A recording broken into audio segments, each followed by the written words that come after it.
In a city like Heartland, Ohio, nothing ever seems to happen, until it does.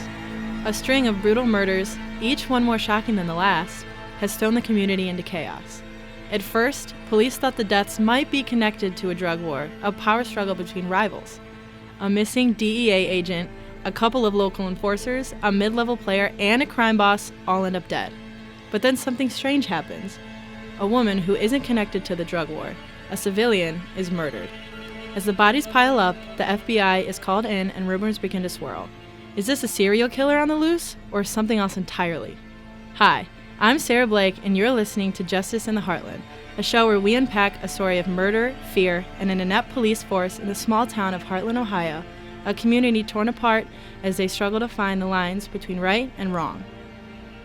This is episode 3, Fear in the Shadows. We hope you'll stick around as we attempt to find out who is committing these heinous crimes, as well as follow the police as they work to make an arrest and put a stop to the violence.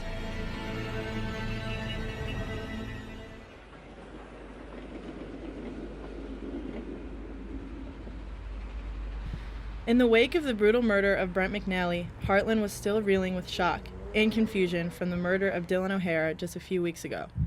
O'Hara, a small-time thug for the Rossi family, died in a similar violent attack, but Brent McNally was a couple of levels up in the organization. A capo to the Rossi family, he was a made guy. Untouchable, so they say. If another family took him out, that speaks to a bigger war raging in the underworld that's just starting. I have to warn you, the details of Brent McNally's murder are explicit and detailed. They paint a vivid picture of his death. If you might be bothered by graphic depictions of violence, you may want to fast forward. I'll give you a couple of seconds.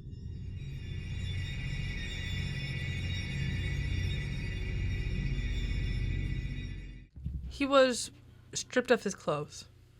His throat slit with military precision. Eyes gouged out.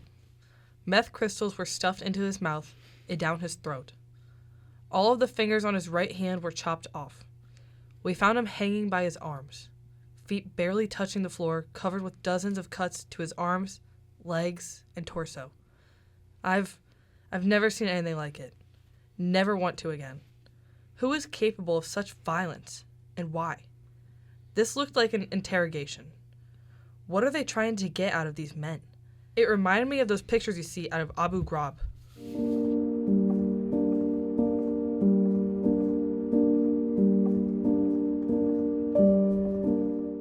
In Heartland, life once moved at its own quiet pace. But with the deaths of 2 people believed to be a part of an organized crime family, tension and fear have escalated. In this episode, we're not just piecing together the motives and the lives caught in the middle. We're confronting the silence and the systems that fail them. I'll be speaking with Police Chief, pressing for answers about what's happening here and why the violence continues unchecked.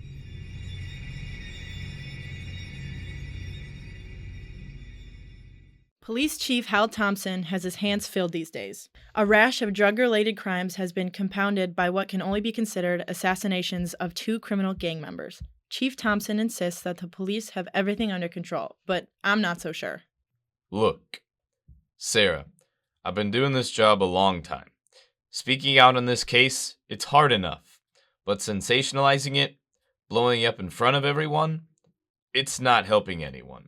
We have everything under control, and my team is more than capable of managing this investigation. I'm not so sure the townsfolk of Heartland entirely agree with that statement. I don't need to recount the recent events here, but people are saying this is out of control. Can you detail some steps you are taking to ensure the safety of the citizens in Heartland and the victims of these crimes? If the authorities won't step up, who's really looking out for the people? I categorically deny the accusation that we're not doing enough to seek justice for the victims of these crimes. We are, and I want to acknowledge the fear and frustration in Heartland. We're all feeling it, and I know people are scared. I take that seriously. My officers and I are working around the clock to get to the bottom of these events. Now, I can't discuss every detail of our investigation. Some of that information is sensitive, but I can tell you that we're increasing patrols across town, especially in areas where we've seen recent incidents. We're also collaborating with state agencies for additional support and resources. We're reaching out to community leaders, and this is important. I encourage citizens to report any suspicious activity, no matter how minor it might seem. We've also set up a hotline dedicated to this investigation, and my door's open to anyone who feels unsafe or has concerns. The people of Heartland deserve peace of mind, and we're doing everything in our power to restore that. People are afraid, and they don't trust you can protect them from the likes of Tony Rossi. But you see the frustration, don't you? People feel like justice isn't being served fast enough. Some of them want to do it themselves, take matters into their own hands. They don't feel like they have any other choice. I know what it feels like to be invisible, to be just another name, another face in the crowd. I understand that people have lost faith in our ability to protect them, and I don't blame them. When violence hits this close to home, fear sets in, and trust in law enforcement takes a hit. I know our response hasn't felt strong enough, and that hurts to hear because every officer in Heartland wants nothing more than to keep this town safe. But I need folks to know something. Without their help, without the community coming forward, we're working in the dark. We can't solve these cases alone. If people stay silent out of fear, then we all lose. No one wants that. We're here to listen, to protect, and to act. And I promise, no matter how hard it gets, we won't stop working to make Heartland safe again. What can you share about the investigation? Again, without disclosing too many specifics, but I can walk you through some of the steps we're taking. First, we've been working to establish clear timelines for each incident, combing through security footage, cell phone records, and witness statements. We're mapping out connections, who knew who has seen where, and when. We've also set up a task force to streamline communication between departments. This includes forensic experts, detectives, and even outside consultants to help us analyze any patterns or signs that might have been overlooked. We're covering all our bases, running ballistics, examining possible gang affiliations, and investigating any new or shifting alliances within the local drug trade. And then, we're conducting a full review of past incidents involving our suspects. We want to understand if this is part of a larger escalation or a new development, especially in light of recent events. We're also putting pressure on known associates and carefully questioning everyone in their circles to learn more about what's really going on beneath the surface. When we brought in Tony Rossi for questioning, he was different this time. Usually, he's unfazed by us, almost smug. But this time, for the first time, he didn't look scared. He looked worried. He's adamantly denied any knowledge of a war within his organization or any other. But I don't think you can trust him. What about suspects? There are several persons of interest, but I can't share their names at this time. Like I said, known associates and others related to the victims. I can say this, we're confident we're on the right track.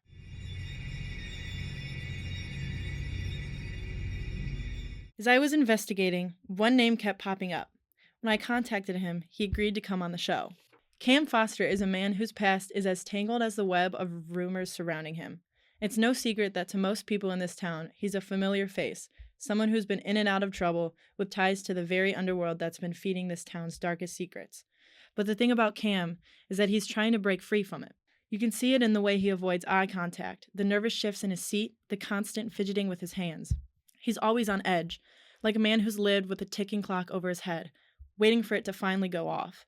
He's been down that road before, the road of drugs, crime, and violence, but every step he took away from it seems like it was one step too close to getting dragged back in. But now, with these murders on everyone's minds, people are quick to judge him. They remember his record and his association with the men who are now dead, and that makes him a suspect in their eyes and the eyes of the police.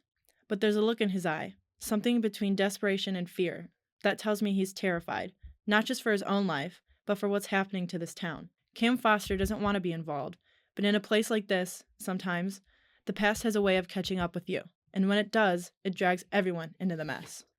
We caught up with him outside of the police station where he was being released after questioning. Joining us now is Cam Foster. He's here to discuss his connections to the recent string of murders involving local drug dealers. Cam, thank you for coming on the show.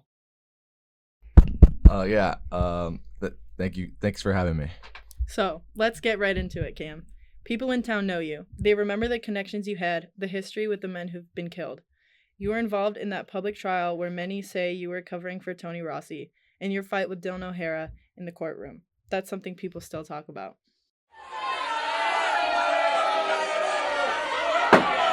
Now, with these murders so fresh in people's minds, it's hard for them to not draw a line between you and these deaths. Yo, this wasn't me, all right, bro? I know how it looks. I get it. Yeah, I made mistakes in the past, but I'm trying, bro. I'm trying to do better, you know? I pay my price. I've done my time. Can people just let the Camster live his damn life now? Just because I've got a record, just because I was in that world before, don't mean I'm capable of this. I didn't kill anyone, bro. I didn't do this. You worked with them before. A source in the DA's office told me it was clear you were covering for someone during your trial. Said you didn't have a choice, but after 10 years inside, that's a pretty clear motive for murder. You can see why people are looking at you. Look, bro, I got out of that life. I just want to say that I'm, hypothetically, if there were something, I'm not no snitch. I didn't tell those cops shit, hypothetically. Plus, I'm working a legit job now. I got a girl who's sticking by me. I'm talking to my mama again. I don't know how many times I gotta say it. Just because I was in it doesn't mean I'm back in it. I left all that behind, bruh.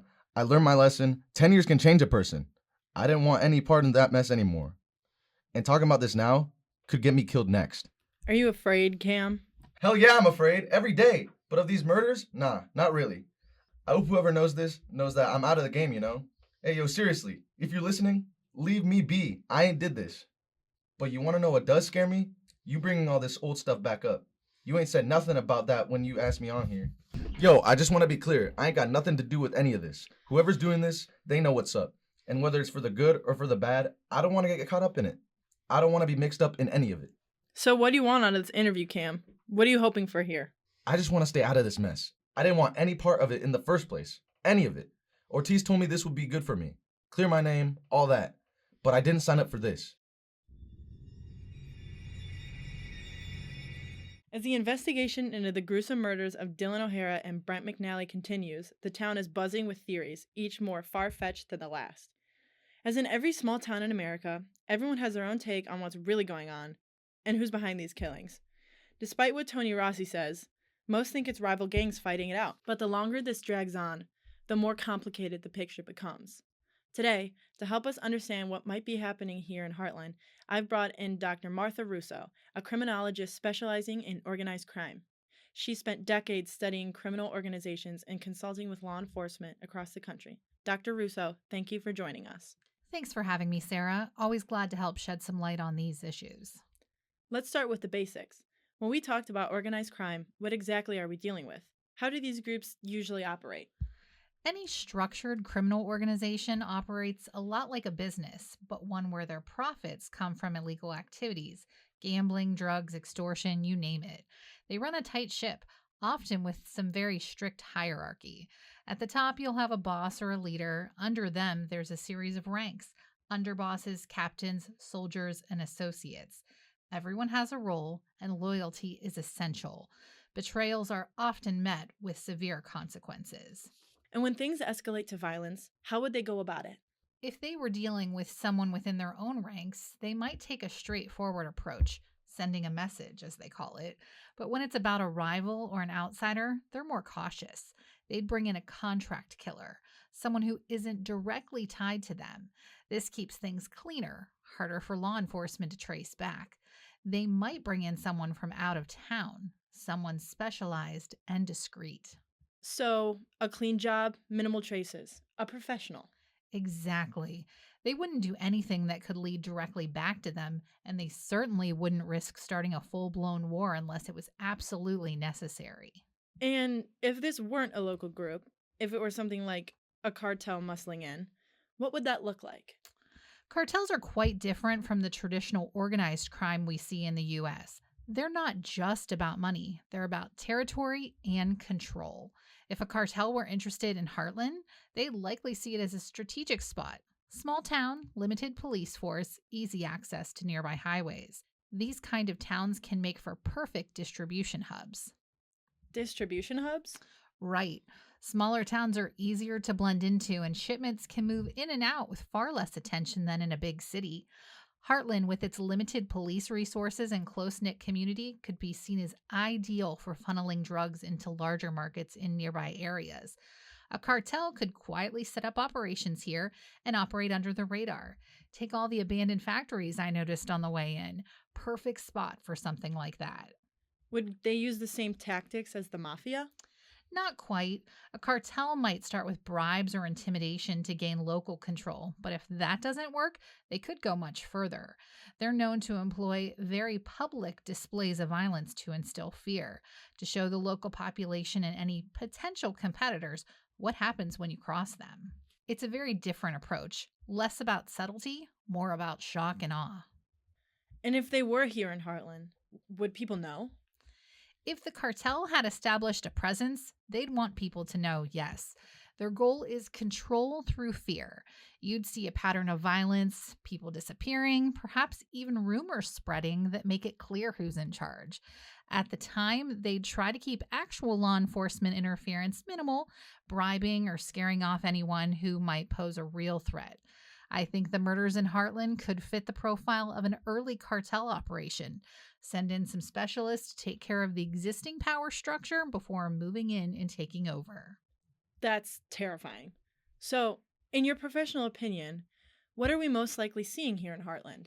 Well, it's hard to say without knowing more. It could be either a local criminal feud or the start of something more organized. If it's cartel related, we'll see an escalation. If it's organized crime, the violence may be more contained and calculated. But either way, Heartland is facing a dangerous shift that should not be underestimated. Dr. Russo, thank you for giving us a look into what could be happening here. I think we all have a lot to think about. The possibility of an outside cartel brings an entirely new angle to this story. As we continue our investigation, we'll keep looking for the truth and asking the questions that no one else seems willing to. Heartland deserves answers. We all deserve to feel safe, to know what's really happening, and to believe that justice is being served.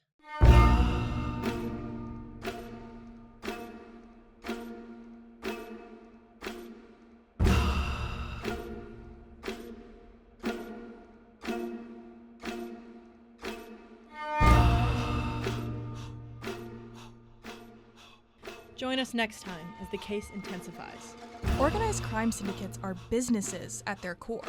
Their goal is profit and control, not reckless violence. When they resort to murder, it's typically quiet and clinical. They avoid drawing public attention. It's bad for business and attracts law enforcement scrutiny.